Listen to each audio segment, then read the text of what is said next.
বানাইতে পারোস তোর বড় লোকের বাড়িতে কাজ করিস তোরটা তুই খা। তোর এত বড় সাহস তুই আমার গায়ে গরম চা ঢেলে দিলি তোকে আজকে আমি মেরে মেরে কাজ করা শিখাবো। Stop it.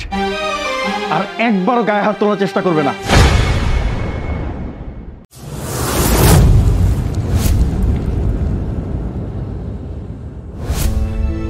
আরে মেয়ে তো দেখ আমাদের কলেজে সবচেয়ে সুন্দরী মেয়ে, সবচেয়ে ব্রিলিয়ান্ট ছাত্রী, সে এখন কি করছে? মানুষের বাসার কাজের বুয়ার কাজ করছে। কোথায় গেল তার সৌন্দর্য আর কোথায় গেল রূপের অহংকার? জানো আমি তাকে যখন প্রপোজ করেছিলাম সে আমাকে কি বলেছিল? আমার মতো নেশাখোরের সাথে তার যায় কিনা, আমি নাকি তার পায়ের ধুলার যোগ্য না। আর এখন দেখ তার কি অবস্থা, কাজের বুয়ার কাজ করছে। আসলে কথাটা কিন্তু সেদিন ঠিকই বলেছিল, মানে উল্টো করে বলেছিল। আসলে একটা কাজের বুয়া মালিকের বউ হতে পারে নাকি? আরে সুন্দরী আর ব্রিলিয়ান্ট হলে কি আমাদের মতো জায়গা আসা যায় নাকি? আমাদের মতো জায়গায় আসার জন্য তো যোগ্যতা প্রয়োজন। সেটা কি এই মেয়ের আছে? গ্রামের খ্যাত একটা মেয়ে। আর তুই যে কি দেখে এই মেয়ের প্রেমে পড়েছিলি আল্লাহ ভালো জানেন। একবার ভাবতো তো যদি এই মেয়েকে বিয়ে করতে তাহলে কি একটা অবস্থা হতো। তোরে আল্লাহ বাঁচাইছে। হ্যাঁ রে, আমার তো সেটাই মনে হচ্ছে। আল্লাহ আমারে না বড় বাঁচাইছে। কি ব্যাপার এভাবে তাকায় আছিস কেন? কি মনে মনে আফসোস হইতেছে? কেন আমারে ফিরাই দিলি তখন? আফসোস করে লাভ নাই।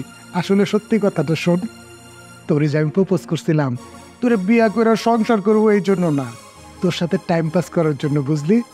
এভাবে তাকায় থেকে লাভ নাই। যা যা আমাদের জন্য চা বানাই নিয়ে আয়।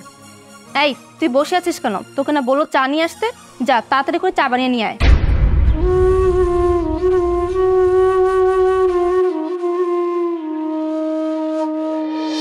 এই যে কাজের বুয়া চা আনছে। দোস্ত দেখি চাটা কিভাবে বানাইছে। দেখ এই ছোট লোকের বাচ্চা, এটা কি চা হলো নাকি করলা জুস বানাইছোস? মানে সামান্য চা বানাইতে পারোস তোর বড় লোকের বাড়িতে কাজ করিস তোরটা তুই খা। তোর এত বড় সাহস তুই আমার গায়ে গরম চা ঢেলে দিলি? আমি আসছি আমার বসের সাথে দেখা করতে, কিভাবে কাজ করতে হয় তোকে আমি শিখেছি। তোকে আজকে আমি মেরে মেরে কাজ করা শিখাবো। Stop it. আর একবারও গায়ে হাত তোলার চেষ্টা করবে না।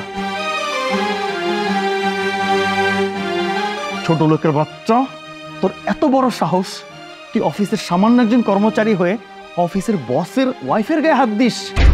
তোকে আমি এইভাবে ছেড়ে দেবো না। স্টুপিড, তোকে আমি এইভাবে ছাড়ছি না। তোকে আমি পুলিশে দেবো।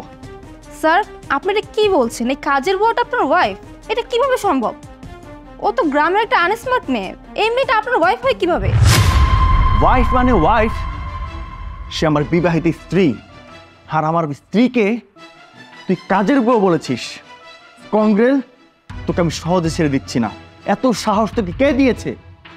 আরে অকৃতজ্ঞ, শোন, বিয়ের পরে প্রথম আমার ওয়াইফ শুধু তোর জন্য আমার কাছে একটা হেল্প চাইছে, অনলি একটা হেল্প। সেটা কি জানিস? আমার জন্য? স্যার এসব আপনি কি বলছেন? হ্যাঁ, তোর জন্য। তোর কি মনে হয় তোর যোগ্যতা তুই এই চাকরি পেয়েছিস? না, নেভার। তোর এই অ্যাবিলিটি নাই। তোর ফাইলগুলো যখন নিয়ে আমার বাড়িতে এসেছিলাম, সবগুলো ফাইলের মধ্যে তোর ছবিটা দেখে আমার ওয়াইফ বলেছিল চাকরি তোকে দাও।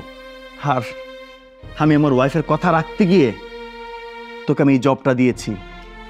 তুই তুই যে কোয়ালিফিকেশন, তো একটা পিওনের জব করার উপযুক্ত তুই আমার অফিসে না। শুধুমাত্র আমার ওয়াইফের কথায় আমি তোকে এই জবটা দিয়েছি। আর তোরা আমার ওয়াইফকে বাড়ির কাজের বুয়া বানিয়ে দিয়েছিস। স্পর্ধা, চাকরি না চাকরি। আমি এক্ষুনি পুলিশে ফোন দিয়ে তোকে আমি থানায় পাঠাচ্ছি। না প্লিজ, তুমি এই কাজটা করো না। তুমি আমার কথা রাখার জন্য তুমি আমার ফ্রেন্ডকে চাকরি দিয়েছিলে, কিন্তু আমি আবার তোমার কাছে একটা রিকোয়েস্ট করছি, তুমি ওকে পুলিশে দিও না।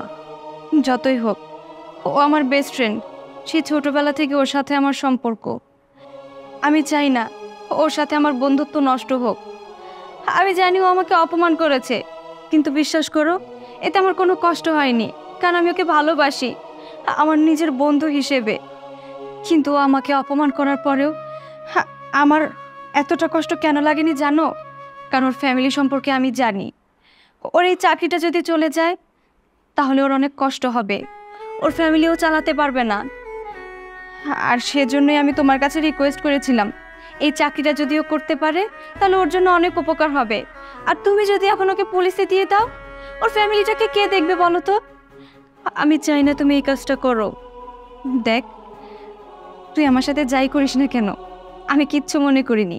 কাজের বুয়া বলিস, যাই বলিস না কেন, এসব আমি কানেই নিইনি।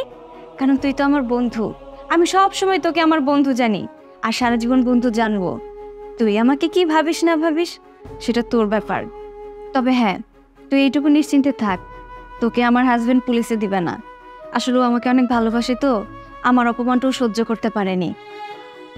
তুমি আমার রিকোয়েস্টটা রাখো, আর ওর চাকরিটা তুমি কেড়ে নিও না, চাকরিটা ওকে করতে দাও। দেখো, সত্যিকারের শিক্ষা কাকে বলে, সত্যিকারের মহানুভবতা কাকে বলে।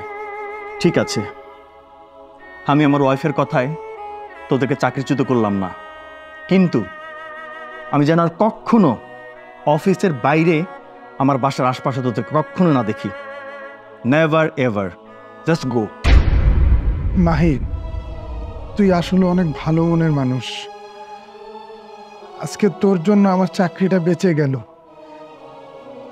আজকে যদি আমার এই চাকরিটা চলে যেত, আমি আবার পরিবারকে নিয়ে অনেক কষ্ট পড়ে যেতাম। আসলে সেদিন তুই ঠিকই বলেছিলি, আমি আসলেও তোর যোগ্য ছিলাম না। স্যার, আপনার কাছে যে আমি কিভাবে ক্ষমা চাবো, এই ক্ষমা চাওয়ার ভাষাটাও আমার নেই। ঠিক আছে, আমি আসি। আসসালামু আলাইকুম।